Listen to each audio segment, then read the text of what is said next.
Hello guys, I welcome you to today's tutorial. In today's tutorial, we are going to look at the payment for Congress. How do I make payment for Congress? What is the manual online payment?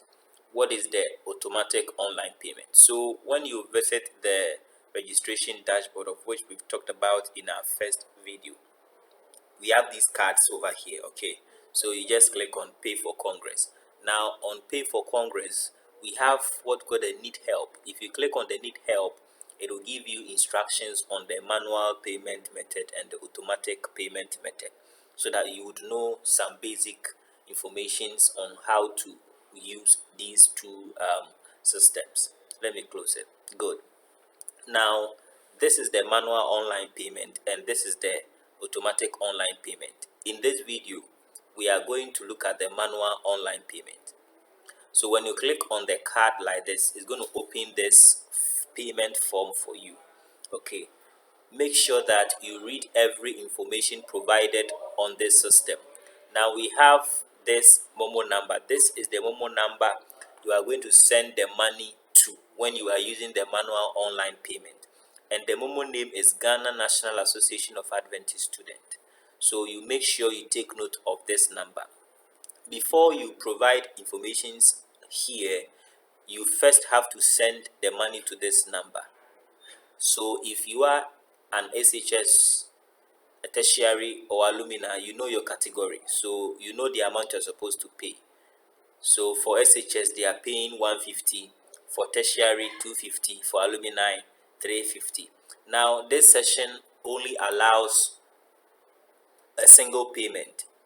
This session does not allow bulk payment. So if you send more than the 150, you cannot fill this form with that amount. You still have to fill the form with the exact amount indicated here.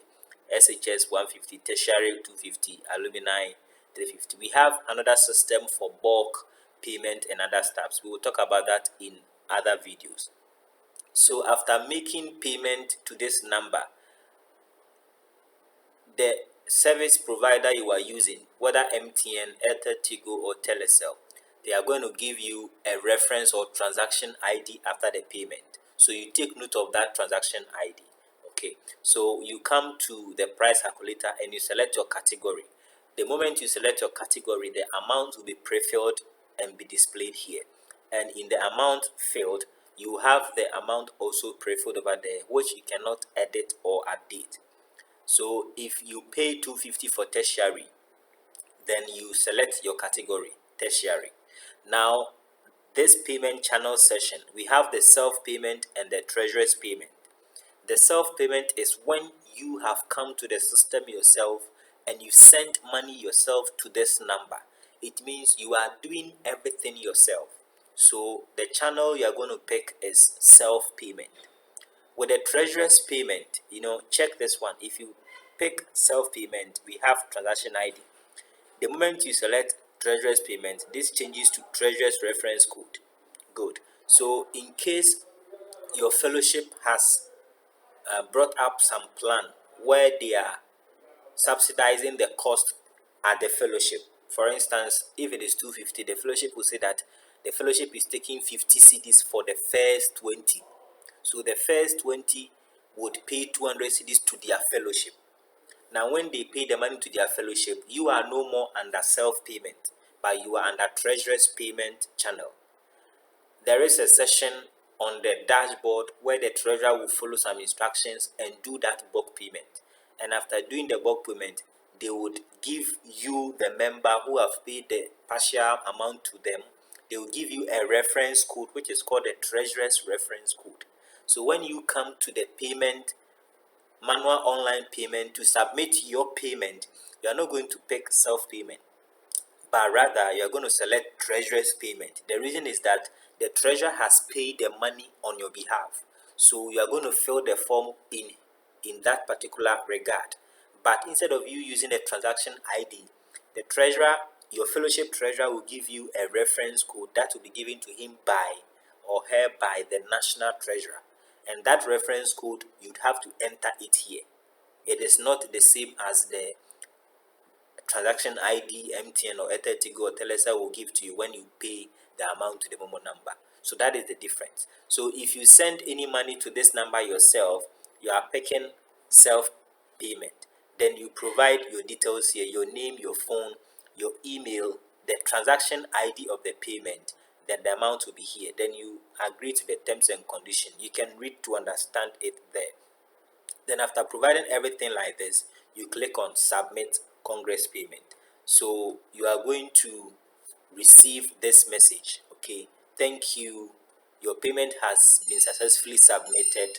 You see, I've received a message, and this is your PRN, payment receipt number, COL 20,020 1325. So this will be your payment receipt number. That is what you'll be using to do the registration. But we are going to notify you in your email and SMS. But we are going to tell you that your payment is going to be reviewed and approved.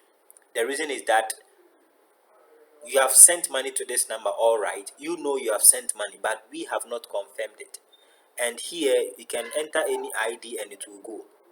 So we will have to verify and check whether the amount you sent is really a real amount. So the National Treasurer will receive an admin alert, an SMS message. Then the National Treasurer will check the Momo and see if such reference number or transaction ID reflect an amount received. If that is correct, then the Treasurer would approve your payment. The moment the Treasurer approves your payment, you are going to receive another text message and email that your payment with this reference number has been approved. So go and register for Congress with this highlighted payment receipt number that was given to you. So for the manual payment, it takes time. It takes time before your verification is being done and your PRN is approved. So that is what you are supposed to know and understand. That is why it is called manual online payment. It takes time. The treasurer will have to manually verify and approve your payment. And if you are paying yourself, it is self-payment. And if you paid an amount to the treasurer and the treasurer gave you a code to go and fill the payment form, then when you come to the payment form, you are going to select treasurer's payment. Then you provide the details here. Then you provide the details here. Then you can submit it successfully. Then it also follows the same process. We would review and approve it. Then you are good to go. So that is for the manual online payment. In our next tutorial, we are going to look at the automatic online payment. Thank you and see you at Shiloh.